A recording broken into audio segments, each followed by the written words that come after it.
영화 길이의 김대중을 봤습니다. 참 의미 있고 역사적인 영화. 온 국민이 함께 보고 우리 대한민국의 미래를 만들면 좋겠습니다.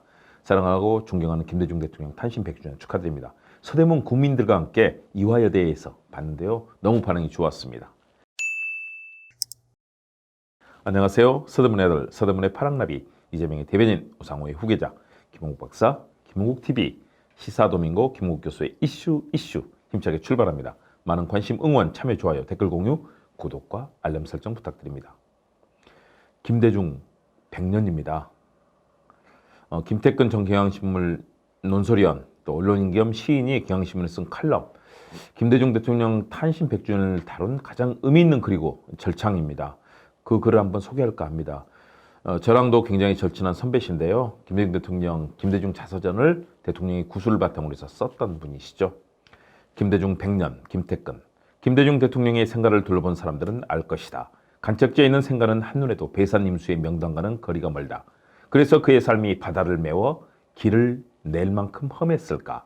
2006년 가을 하이도 생가를 다녀왔다. 김대중은 필자에게 둘러본 소감을 물었다. 대통령께서는 혼자만의 힘으로 혼신의 노력으로 오늘에 이른 것 같습니다. 김대중은 희미하게 웃었다. 그 미소엔 자부심이 아닌 다른 것이 서려 있었다. 자신의 삶을 연민하고 있었다. 파란만장한 삶에 슬픔이 고여 있었다. 피가 맺혀있는 얘기 하나를 해본다. 1980년 권력을 찬탈한 신군부는 장남 김홍일을 잡아가 모질게 고문했다. 살고 싶으면 아버지가 빨갱이라고 털어놓으라며 진이겼다. 홍일은 죽기로 했다. 의자 위로 올라가 감방 바닥에 머리를 박았다. 찢고 또 찢었다. 피범벅이 되었는데도 죽지 못했다. 그 후유증으로 파킨슨병에 걸렸다. 아버지는 사형수에서 대통령이 되었지만 아들은 몸을 제대로 가누지 못하고 말도 할 수 없었다. 김대중은 장남을 찾아가 입가를 닦아주고 단추를 치워주었다. 병든 아들 앞에서 아버지는 죄인이었다. 5번의 죽을 고비가 있었고 6년 넘게 옥살이를 했다. 2차례 망명길에 올랐고 55번이나 가택연금을 당했으며 숱한 협박과 회유에 시달렸다. 빨갱이, 과격분자, 거짓말쟁이라는 비방이 따라다녔다. 김대중이 출마하면 상대측 선거 전략이 뻔했다. 김대중을 전라도에 가두고 지역감정에 불을 지피면 그만이었다. 민주화 동지 김영삼도 대통령 선거전이 치열해지자 김대중을 빨갱이로 몰았다. 지역감정을 선동한다고 할까봐 고향에도 갈 수 없었다. 이처럼 기구한 운명의 정치인이 있었던가. 지지자들도 슬픔에 감염되었다. 조마조마하게 김대중을 바라보았다. 김대중을 부르면 목이 메었다. 제발 살아있어 달라고. 부디 꺾이지 말라고 기도했다. 대흥사 아래 여관 동네 술 파는 할머니, 막걸리와 도토리묵 차려주고 앞치마에는 눈물 찍는다. 우리 선생님 고생도 징하게 많이 하신 양반. 떨어져도 눈물 나고 대야도 눈물 나고 심호택 씨 1977년 겨울 해남. 이렇듯 눈물 젖은 사람들을 두고 환히 웃을 수 있겠는가. 대통령 취임식장에서도 노벨평화상 수상식장에서도 김대중은 활짝 웃지 못했다. 그가 남긴 사진들 중 파한대수하는 모습은 찾아보기 힘들다. 김대중은 마지막까지 역사와 국민을 믿었다. 국민은 나를 버려도 나는 국민을 버릴 수 없다. 국민은 나의 근원이요 삶의 이유이기 때문이다. 내게 가장 두려운 것은 역사의 심판이다. 바르게 산 자에게는 영원한 패배가 없다. 그렇게 빛을 받을수록 높이 오를수록 자신에게 엄격해야 했다. 세속의 재미와는 멀어져야 했다. 따르는 무리들을 놔두고 홀로 영광을 독차지할 수 없었다. 변함없는 지자들이 있어 행복했지만 그들을 웃게 할 수 없어서 쓸쓸했다. 어쩌면 가장 고독한 사람이었는지 모른다. 지난 6일은 김대중 탄생 100년이 되는 날이었다. 김대중은 청년사업가, 국회의원, 사형수, 야당 총재, 대통령으로 살았다. 한국을 인권과 민주주의가 숨쉬는 곳으로 옮겨놓고 그가 믿고 의지했던 역사 속으로 들어갔다. 주어진 생을 남김없이 태워 척박한 현대사를 갈아엎었다. 하지만 시국이 엄중해졌다.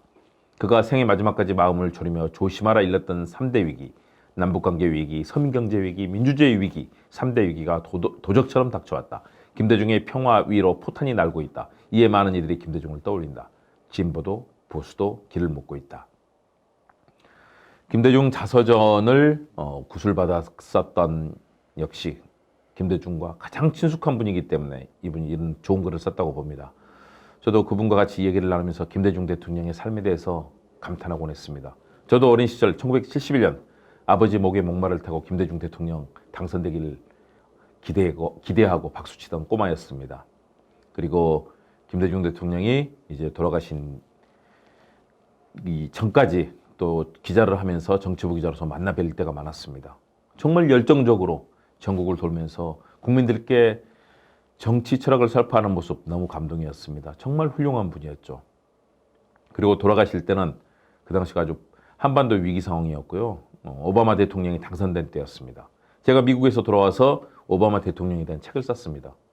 마지막 돌아가실 때까지 미국 행정부의 움직임을 알기 위해서, 오바마에 대해서 알기 위해서 제 책을 읽다가 돌아가셨습니다. 그래서 김대중 도서관에는 제 책이 상설진열되어 있고 또 김대중 대통령의 기억을 함께 담고 있는 책이 되어버렸습니다.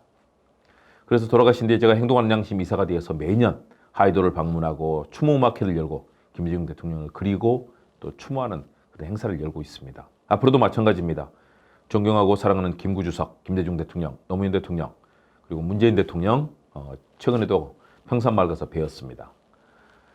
그리고 함께 2년 동안 일했던, 제가 대변인으로 일했던 이재명 대표와 함께 저는 세상을 바꿀 것입니다. 김대중 정신으로 바꾸겠습니다. 행동하는 양심으로 바꾸겠습니다.